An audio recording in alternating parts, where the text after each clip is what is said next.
Mesdames, Mesdemoiselles et Messieurs, bienvenue dans ce nouveau bulletin d'information. Au titre de l'actualité, aujourd'hui, l'Algérie et le Rwanda entretiennent de bonnes relations diplomatiques pour le président rwandais.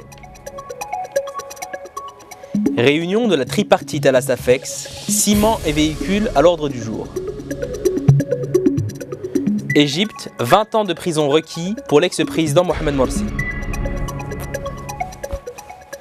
Afrique du Sud, l'armée pour lutter contre les violences xénophobes. Au Nigeria, de l'alcool artisanal à l'origine des 18 morts mystérieuses. Nous débutons ce journal avec les actualités nationales. L'Algérie et le Rwanda entretiennent de bonnes relations bilatérales depuis les années 70, notamment au plan diplomatique. Et nous avons même élargi ces relations, a affirmé lundi à Alger le président rwandais Paul Kagame, à l'issue d'un entretien que le président de la République, Abdelaziz Bouteflika. Le président rwandais a relevé que les relations entre les deux pays se sont améliorées ces dernières années, ajoutant que l'Algérie et le Rwanda s'attellent à approfondir davantage ces relations. Il s'est dit optimiste quant aux relations futures entre l'Algérie et le Rwanda. Pour rappel, M. Kagame est arrivé dimanche à Alger pour une visite d'État de 3 jours à l'invitation du président Bouteflika. Cette visite sera l'occasion pour les deux pays, qui partagent des liens traditionnels d'amitié et de coopération, de procéder au plus haut niveau à un échange de vues sur des questions d'intérêt commun, notamment africaines, avait indiqué un communiqué de la présidence de la République. Les discussions qui auront lieu entre les membres des deux délégations permettront aux deux parties d'identifier les voies et moyens de promouvoir leurs échanges et leur coopération dans tous les domaines, y compris avec le concours de leurs opérateurs économiques publics et privés, a ajouté la même source.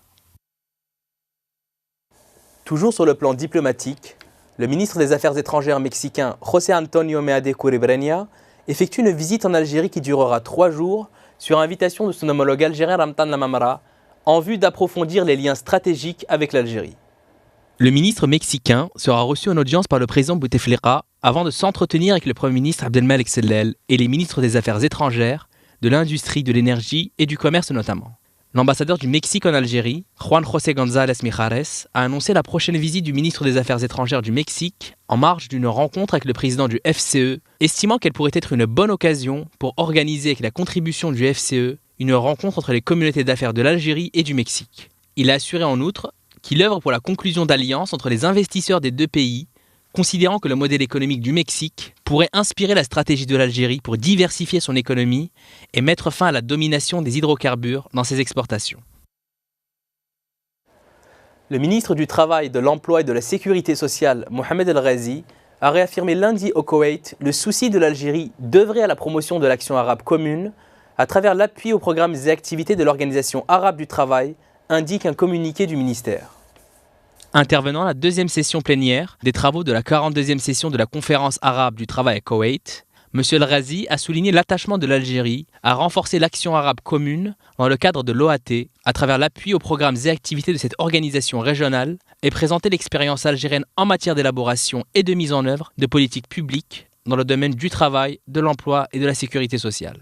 Il a en outre évoqué les efforts consentis par les autorités publiques pour instaurer le dialogue social et son adoption en tant que méthode de travail et outil pour l'élaboration et la mise en œuvre de la politique socio-économique du pays, en collaboration avec les partenaires de la tripartite, gouvernement, syndicats et patronat. Cette session sera marquée également par l'élection d'un nouveau directeur général de l'OAT pour un mandat de 4 ans, 2015-2019, en remplacement d'Ahmed Lokman.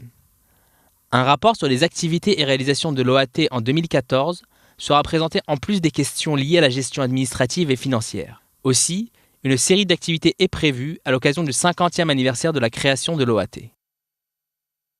Sur le plan économique, le ministre du Commerce Ammara Ben Younes a réuni ce mardi opérateurs et centrales syndicales à la SAFEX pour poursuivre la discussion sur les modalités et procédures à mettre en place pour la préservation de la production nationale. Ammara Ben Younes a indiqué que les constructeurs étrangers imposent aux importateurs algériens de prendre un certain nombre de véhicules qui ne se vendent pas tous. Nous ne pouvons plus continuer de la sorte, poursuit le ministre, qui annonce l'établissement d'une licence d'importation pour cette activité. Nous sommes le seul pays au monde où les importations sont totalement ouvertes sans aucune restriction. Les voitures, c'est 5 milliards de dollars que nous importons. 5 milliards de dollars de voitures que nous importons. Je l'ai dit, je le répète, je l'ai souvent dit, les concessionnaires algériens sont obligés par les constructeurs d'importer un certain nombre de véhicules. Et quand ils importent ces véhicules, les véhicules sont payés. Nous sommes devenus une aire de stockage pour les concessionnaires en Algérie. Le ciment n'est pas en reste. L'Algérie importe plus de 3 millions de tonnes annuellement. Ses besoins estimés à 22 millions de tonnes sont en constante progression. Par conséquent, les importations ne doivent pas excéder 4 millions de tonnes. Il est très difficile de réduire les importations. Toutefois, avec l'instauration des licences, il sera possible de faire baisser la facture. M. Ben Younes annoncera le lancement le 26 avril de la campagne nationale Consommons algérien, qui s'étalera sur une semaine pour sensibiliser les consommateurs à acheter des produits locaux. Quant à M. Ben Abdeslem, représentant du Forum des chefs d'entreprise, il a fait part de la volonté de son organisation de proposer des formules pour protéger la production nationale et réduire de moitié la facture des importations d'ici 2020.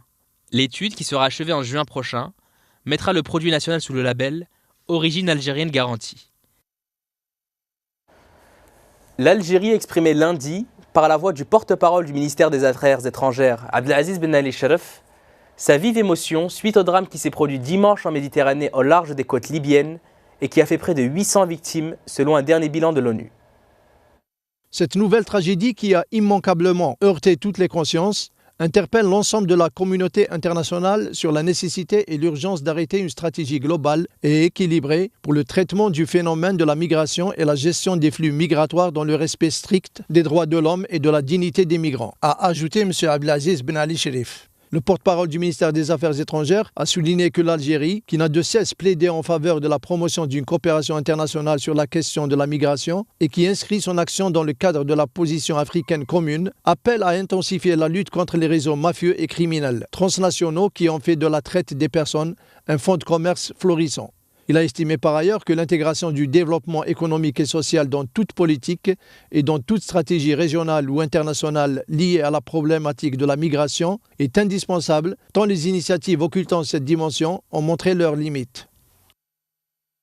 Sur le plan international, l'ex-président égyptien Mohamed Morsi, destitué par l'armée en 2013, a été condamné mardi au Caire à 20 ans de prison pour son implication dans l'arrestation et les tortures de manifestants, mais il a été acquitté pour le meurtre de manifestants et d'un journaliste. 12 autres accusés aux côtés de Mohamed Morsi, essentiellement des responsables des frères musulmans et de son gouvernement d'alors, ont été condamnés à 20 ans de prison pour avoir usé de la violence, fait arrêter et torturer des manifestants lors d'une manifestation le 5 décembre 2012 devant un palais présidentiel du Caire. 2 autres ont écopé de 10 ans de prison. Les 15 accusés ont tous été acquittés des chefs de meurtre, un verdict qui apparaît comme relativement clément au regard des peines capitales prononcées systématiquement dans d'autres procès contre les principaux dirigeants. L'avocat de Mohamed Morsi a annoncé qu'il ferait appel. M. Morsi peut faire appel du verdict de mardi, mais dans 3 des 4 autres procès qui lui sont intentés, il encourt la peine capitale pour espionnage et évasion de prison durant la révolte de 2011. La plupart des experts et défenseurs des droits de l'homme, estimant que la justice est instrumentalisée par le nouveau pouvoir du président Abdel Fattah al-Sisi, tombeur de M. Morsi, s'attendaient à des peines capitales ou de prison à vie. En Libye, une bombe a explosé dans la nuit de lundi à mardi près de l'ambassade d'Espagne à Tripoli, sans faire de victimes. L'attaque a été revendiquée par le groupe Tekfiri appartenant à Daesh. Les terroristes ont dissimulé une charge explosive près du mur extérieur de l'ambassade d'Espagne à Tripoli, ce qui a causé des dégâts matériels aux bâtiments de l'ambassade et aux bâtiments voisins, a annoncé à l'AFP Essam Naas, un porte-parole des autorités de Tripoli.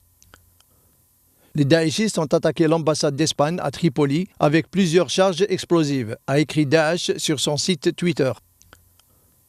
Livrée aux milices, la Libye est gouvernée par 2 gouvernements et parlements qui se disputent le pouvoir. L'un à Tripoli, sous la coupe de la coalition Fajr Libya, qui contrôle une grande partie de l'ouest libyen, l'autre dans l'est du pays, reconnu par la communauté internationale.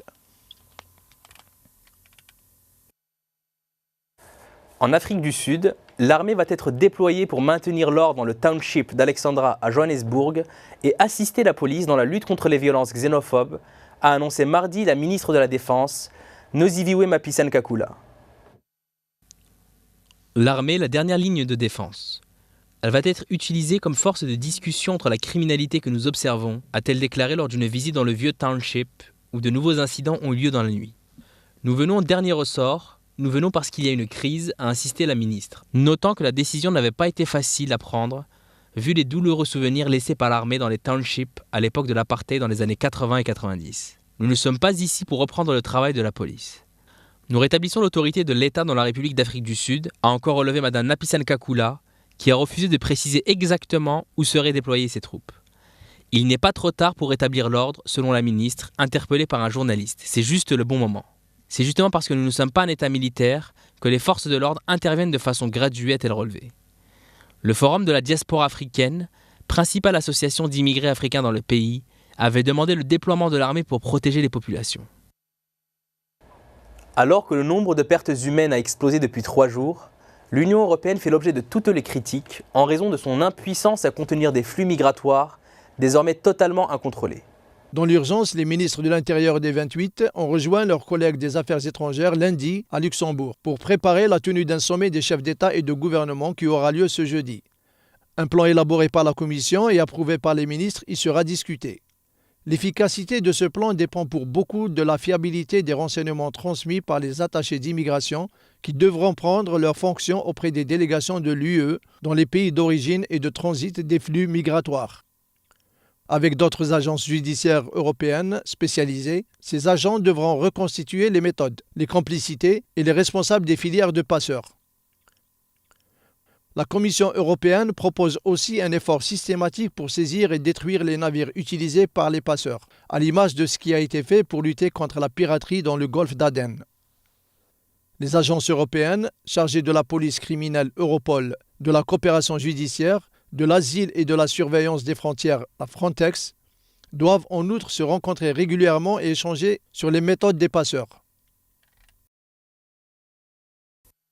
En Indonésie, accusé de trafic de drogue et condamné à mort, Serge Atlaoui est incarcéré depuis 10 ans et risque d'être le premier Français exécuté dans le pays depuis près de 40 ans. En France, le ministre des Affaires étrangères Laurent Fabius a déclaré que Paris espère un geste de clémence de la part des autorités indonésiennes. La Cour suprême indonésienne vient de rejeter l'ultime recours de Serge Atlaoui, un Français condamné à mort pour trafic de drogue. Avec ce rejet, son exécution en même temps que celle des autres étrangers pourrait être rapide. Il a été arrêté dans un laboratoire clandestin de production d'ecstasy dans la banlieue de Jakarta en 2005. Serge Atlaoui, 51 ans, est condamné à la peine de mort en 2016 pour trafic de drogue. Cet artisan soudeur a toujours clamé son innocence, affirmant n'avoir fait qu'installer ses machines dans ce qu'il croyait être une usine d'acrylique. Il fait partie d'une dizaine de condamnés pour trafic de drogue qui doivent être exécutés prochainement. Les autorités n'ont pas encore communiqué de date, mais le porte-parole du procureur général a affirmé que les exécutions n'auraient pas lieu avant la fin de la conférence de Bandung qui se termine dans 3 jours. Comme nous l'avons évoqué dans les titres de ce journal, un empoisonnement à l'éthanol contenu dans un gin de fabrication artisanale serait finalement la cause des 18 décès la semaine dernière au Nigeria. Les experts de l'Organisation mondiale de la santé avaient en premier lieu pensé à une contamination aux herbicides, ont indiqué lundi les autorités sanitaires locales. Nous soupçonnons fortement un empoisonnement à l'éthanol et par conséquent, nous avons ordonné des tests toxicologiques complémentaires sur les survivants, a effectivement déclaré le responsable de la santé publique de l'État d'Ondo, Dayo Adeyanju. Les premières analyses ont permis d'écarter toute explication de type viral, notamment un foyer du virus Ebola, alors que les autorités elles-mêmes avaient fait état dans un premier temps d'une mystérieuse maladie. Notre enquête a révélé que 5 des victimes avaient ingurgité un gin artisanal mélangé avec des herbes. 3 d'entre elles sont mortes et les 2 autres sont en observation, a précisé Dayo Adeyanju. Au total, 23 personnes avaient été intoxiquées en début de semaine dernière, parmi lesquelles 18 ont succombé dans la ville d'Odé-Irélé. Les victimes avaient présenté des maux de tête, des pertes de connaissance et des troubles de la vue et étaient décédées dans les 24 heures. Merci de nous avoir suivis et à bientôt sur Numedia News.